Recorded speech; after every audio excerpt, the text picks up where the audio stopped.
ecosystem is operating on a level that, like, hey man, everything's humming. Doesn't need to go to Jiffy Lube, nothing, all's well. Jeremy, where is that happening in the world right now? Literally nowhere. Literally nowhere. So if we are not able to actually sustainable, any ecosystem currently, why do we keep using that word, sustainable? I mean, it has no reward system.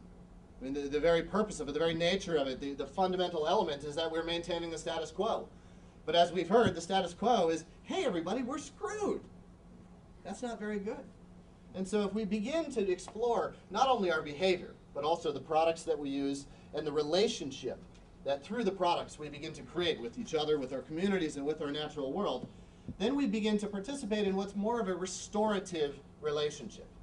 And that's really something I would like you to walk out of this room with as a takeaway. This idea that we need to shift the dialogue from sustaining to restoring. The purpose of sustainable dialogue is not about the green list. You know, people often complain to me that sustainable seafood, it's just so complicated, I don't get it, there's so many issues with it. No, there's not. Sustainable seafood is one of the easiest things in the world. It makes sense. Green list, green light, go, do it. What's wickedly complex is unsustainable seafood. How do we get from a fishery, which is a measurement of human effort, a fishery, much like a hunt, doesn't exist until we put forth that effort. How do we get human fisheries more sustainable? It's my belief that fishermen deserve as much credit and as much protection as do fish. And I know that that might rile some feathers here in this audience and amongst others. But the purpose of fishermen is so ennobled that they're going out there risking their lives to feed other people. So how do we continue doing this? How do we create a dialogue in which what we're really talking about is not green list, but changing the fate of the species in the yellow and the red? And this is what Ed was talking about right here, and this is really where we need to go. Green list? Great, we've already gotten there. We're good. With some argument probably from Jeremy. But how do we as a consumer base create and incentivize progress? How do we take a red list species and co-evolve sustainable fisheries along with sustainable management so that as fisheries policy and management and science catches up to the realities of the world, that these things have grown into a unified system that actually helps us restore our relationship with our ecosystem. And this really leads me to, I think, what the ultimate purpose of sustainability, sort of this overarching narrative really is, which is gaining more value from the resources that we already have. We're not going to find more fish to feed more people. We're not going to create more fish to feed more people. Certainly we will, maybe we'll have more fillets, but ultimately those are resources that we've just manipulated from one source into another source, into fillets. And it comes with its host of problems, and groups like what George is working on are brilliant and are really leading the way. But ultimately what we really need to do is re-examine the value of the products that we're using, and how do we get more from it? I mean, I started off this conversation by saying the future of fish is vegetables. Yeah. It's a small portion of fish, enjoyable, adequate, that connects you to a community. It's delicious protein and joy, not only for our health, but for the health of the ocean. I lost that one there. So, you know, by gaining more value from the products that we already have, it begins to create a much more human dialogue, looking at the values of dinner, of actually joining together with your family and friends, taking some time, celebrating, using food as an opportunity to connect, using food as an opportunity to drive our own health through a curative, restorative relationship. You know, right now, look at what we expect from our food. Diabetes, obesity, heart disease. That's what we expect, and we're doing a damn good job of getting it. But if we expect health, if we expect joy, communion, togetherness, family, delicious, then we begin to re-examine the values of our entire food system.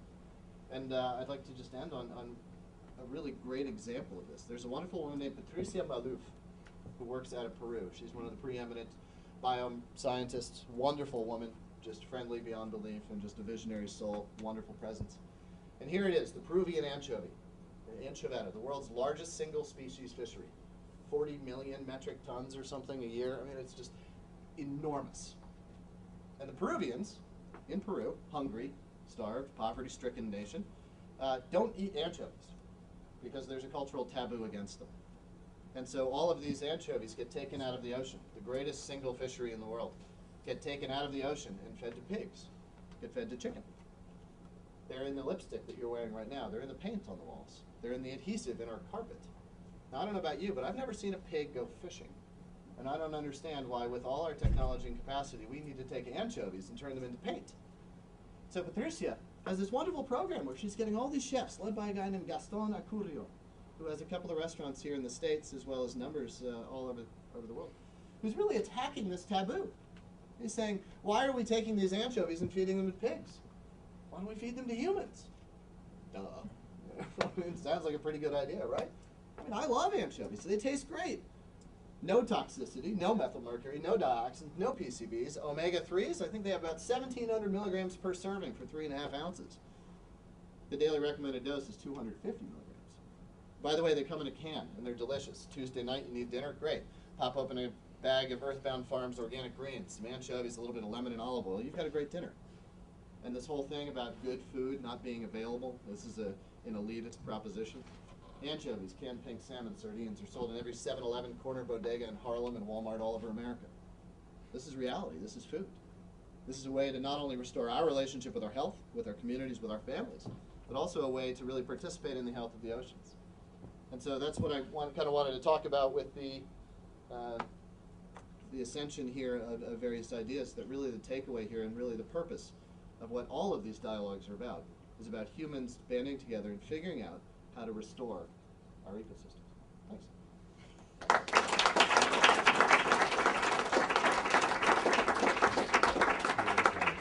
Okay, we're going to open the floor to questions. Some ground rules. If people could just introduce themselves and where they're from. Also, I just want to let, if there's a burning question for Jeremy, I'm going to let that person go first. Jeremy has to leave. He has another commitment and needs to leave in 5 minutes. But we'll stay here until about 4 o'clock or so. So does anybody have a question for Jeremy? I saw your hand up first. So. Yeah, it's not anything for Dr. Jackson, but for everyone. I'm Catherine Hilda, so I work for the Center for Biological Diversity in San Francisco. And I'm concerned about politics, and I think there's increasing polarization. Dr. Jackson mentioned that it's playing out in the op-ed of the New York Times, and there were letters in response to that article. And my pet campaign right now is bluefin tuna, and trying to get it acknowledged as being endangered under the Endangered Species Act. But there was a bill introduced last week in Congress from a representative from New Hampshire prohibiting bluefin tuna from being listed on the Endangered Species Act. And we have the cat share in New England where NOAA tried to roll out this innovative management scheme, and now it's being challenged by litigation after the New England fishermen accepted millions of dollars of economic assistance to help them through this transition to cat share. So it seems like a lot of our good ideas are being foiled by litigation, lobbyists, and really a cultural divide between the fishermen and the people who want to make our oceans healthy again. And even Senator Whitehouse this morning mentioned it. He said every time NIMS goes to New England, the first conversation has to be very confrontational before they can start working out solutions. And I was curious about if you think that's a change.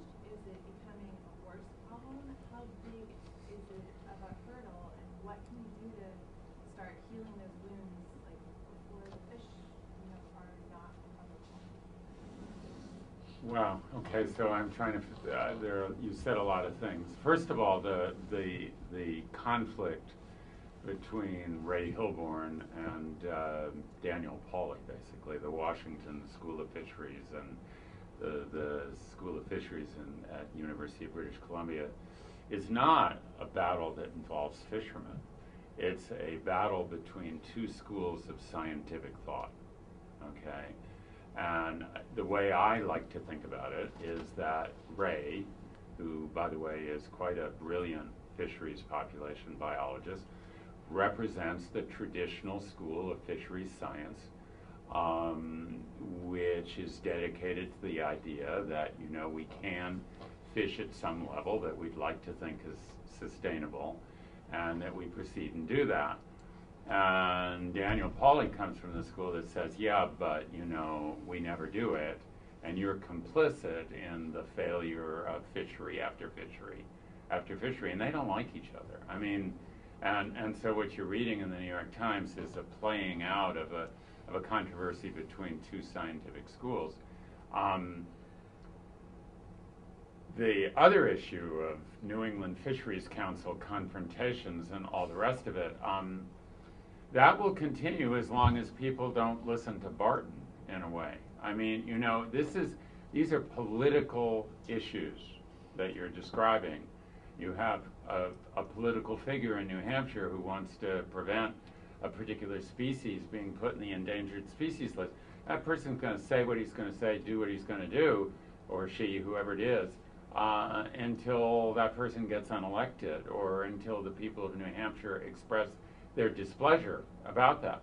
We are engaged in a time of great political conflict, of which, you know, the question of fisheries is a small component of our national divide about the environment. And it extends to energy, it extends to fish, it extends to what is appropriate agriculture. It's not just introducing genetically modified organisms into the sea. I mean, the whole organic farm industry in California is in danger of going down the tubes because of the escape of genetically modified organisms that will make a lot of crops become, quote, non-organic because they'll be polluted by, I mean, so there's all this stuff is going on. And it's going to continue to go on until there is some sort of movement within the country as to what we want. I think Barton's right. I mean, I really think it's a matter, it all comes down to politics and what we want to express. George? No, we can let that go. Yes. Jeremy, sorry, Lisa Morgan Taylor Jones, Live Fuels were one of the sponsors of the conference. A couple of years ago in San Diego, I think you got up and said, what we are breeding for in the sea is rays and jellyfish, and they are the rats and the cockroaches of the Yeah. I said, well, I mean, but you know, this isn't just fishing. This is the nutrification and dead zonification of the global coastal ocean. I mean, you know, there was a review article in Science 2 or 3 years ago. When I published my overfishing paper, there were 150 dead zones in the ocean that had been recognized. The paper in 2009 or 2010 was about the 450 recognized dead zones. And if you look at the map in that paper, it's solid dots down the east coast of the United States and the Gulf of Mexico and the Baltic and Europe and whatever. And strangely enough, Japan and the coast of China. And gee, and that's actually not fishing, right? I mean, that's nutrient pollution and all the consequences of it. And dead zones aren't dead, they're full of jellyfish and bacteria. So, and we don't have any codfish left, but we have dogfish. Although actually what's really interesting is there's now a shortage of dogfish, and the fish and chips industry in Britain is petrified because that's what fish and chips is made out of. It's not made out of cod. It's not made out of hake. It's made out of dogfish. So, yeah, I mean, all these things are happening. Are we going to see more rays and more... Well, actually, rays taste too good, so you're not going to see more of them. I mean, so, but you will for a while, and then we'll eat those. I mean, I hope these guys are right. I mean, actually, I liked that picture from wherever it was with all of that, whatever the aquaculture was. I really liked that picture because I think we could decide on some percentage of the bays in the world where we'd transform them into aquaculture facilities and hopefully do it right, so that we could have other bays in the world where we didn't do that. I mean, I actually think that's a sign of hope that because can you imagine if we tried to feed the world from, you know, going out and shooting deer? I mean, it's reached a point where it's like the windmills too, you know. I mean, we should have built those windmills on Cape Cod. Well, so the two, just quickly on that front, I mean, this is why I think this is a question of what do we want our oceans in particular to look like. It's a really important one, right? So there were a couple of slides, you know, I deleted, one of which is we need to think spatially about this issue, and this dovetails completely into all the stuff from this morning's discussion around MSP. Because MSP is really, to me, yes, it's about intersecting, you know, different users and stuff, but it's really all about what do we want those seascapes to look like, and how do we want to use them, and what percentage of them do we want to be used for X, Y, and Z, and food production is one of those things. And the reason, for those of you that were in there this morning, I asked a question about marine reserves. I think as a part of those collective processes about spatial planning, we have got to get fully protected marine reserves out of that process. And the last slide I showed that had aquaculture fisheries and that pretty picture was because I really believe that the future of our fish supply is going to be heavily dependent on ensuring that we get networks of marine reserves out in the oceans for all the reasons that everybody has talked about. They have to be a critical part of the puzzle as well. Okay. Yes. Yeah, Michael Stocker from Ocean Conservation Research. I really buy into that. Sustainability is a real tedious hackneyed word, and I think regenerative or restorative are things that we really need to introduce that. So thank you for looking that up.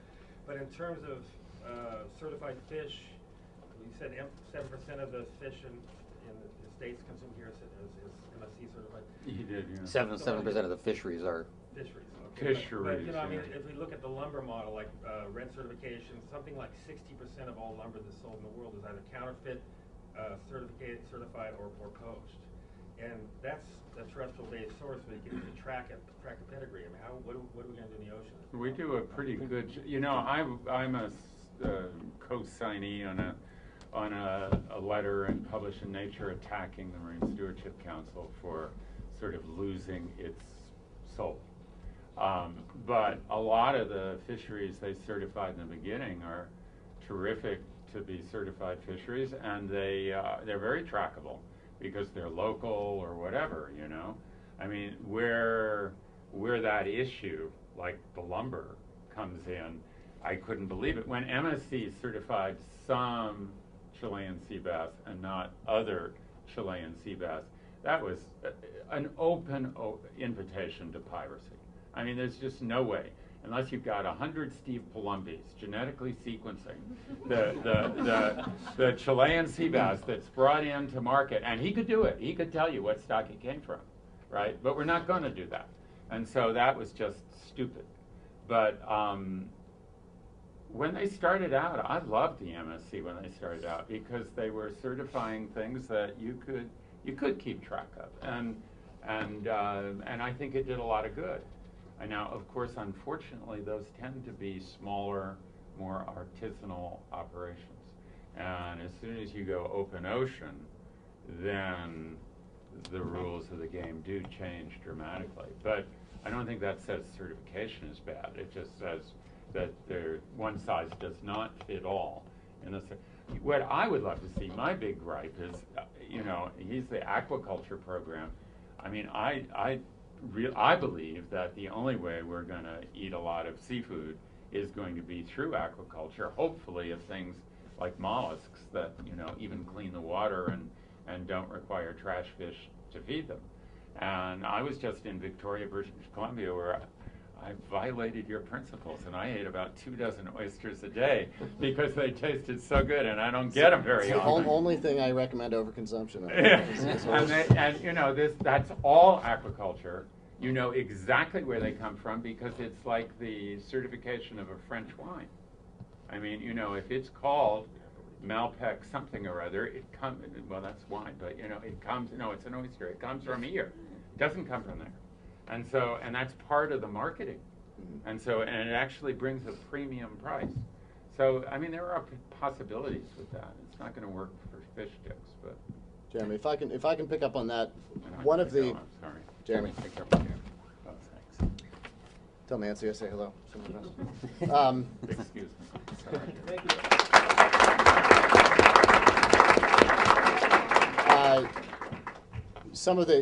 I'm working with a group of cultural anthropologists who have actually gone into the seafood supply chain and figured out where the holdup is. Because fishermen want sustainable fisheries because they want to keep their jobs. Retailers, consumers, restaurants want sustainable fish. really the holdup is in the middle supply chain, because the profit model of fisheries is based on commoditization and and lack of transparency. And so where people make product is in the specter of rarity. And so money that gets traded back and forth, the average fillet of fish will go through 5 steps of ownership before it hits a store. And 2 people might actually touch it, but it goes through 5 sets of different ownerships. And so there's this whole very oddly sort of misaligned system that works, especially in the wild fisheries. Aquaculture is a little bit easier because there's a static supply chain. One of the things that is really interesting, and Jeremy was speaking about this, where the MSC is really effective is in small-scale artisanal fisheries. And as fishermen and consumers begin to create connections, and fishermen can own their product further through the supply chain down even to the end consumer, then not only is there a greater transparency, there's sort of that appellation quality guarantee, but also the fishermen are making more money per fish. And so a lot of that is going to end up being sort of back to that idea that I said, how do we make each fish worth more? How do we get more value from each fish? And that's really, I think, where the Achilles heel of certifications is going to come, is literally from market forces of direct fishermen to end product sales, which I think is a very good thing. It leads to a diversification of demand rather than just 10 species that all retailers scramble to fill the niche of. Right now, now it's tuna, cod. There's only 10 species that we really eat, and so the retailers are scrambling to create as much sustainable those products as possible, rather than seeking out the underutilized species, seeking out other opportunities that really fit into a more inherently sustainable model. I was just gonna say in the seafood industry, there's a system called Trace Register, which is being used more and more now to trace product all the way from fishing vessels all the way to market. The company I work with is using that, or has been asked to use that for 5 or 6 of the major retailers in the United States. So everything, whether it's it goes from farm to supermarket, or from a boat to supermarket, and it's all traced in a computer system with maps and all kinds of bells and whistles. But it's pain in the neck to get used to. But it looks like that may be the kind of thing that happens. So clearly, when we get a piece of fish on a plate, we're not paying the real cost of that piece of fish. And looking at Louis' work with the volcanoes, he says externalities on the oil production. I'm wondering if anybody has done a study on the externalities of fisheries, the loss of ecosystem services, population, resilience, food chain. It'd be really interesting to know how much it really costs. Yeah, Daniel Pauly did that and presented those findings 2 years ago in Paris at the Seafood Summit. And the externalities are shocking. And even the inherent waste in fisheries processing is shocking. Even not even talking about sort of more theoretical things, not theoretical, but certainly things that are more difficult for us to understand, like environmental services. 1 fish equals 2 fillets. Well, that's all we get out of it. That's about 64% yield right there on a biological average across the board. So you're losing 36% of every fish that's caught right there. Then most fish goes through a retail chain. 30% of all seafood is thrown away post-retail as waste.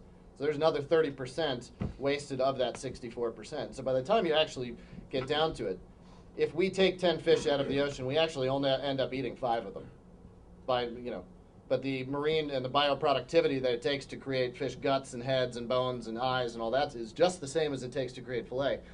And so a lot of the best new work, and what's really compelling to me now, is seeing especially the large-scale producers up in Alaska. I'm seeing some new products come out of crabs where they're taking the shells, the carapace, creating chitin products, creating pharmaceutical, bioceutical, nutraceutical, gaining more value from each fish. And that to me is really compelling, and there's also a great deal of slow capital that's beginning to filter into that industry. But you're absolutely right. I don't know the figures, but the externalities of fishing are monstrous.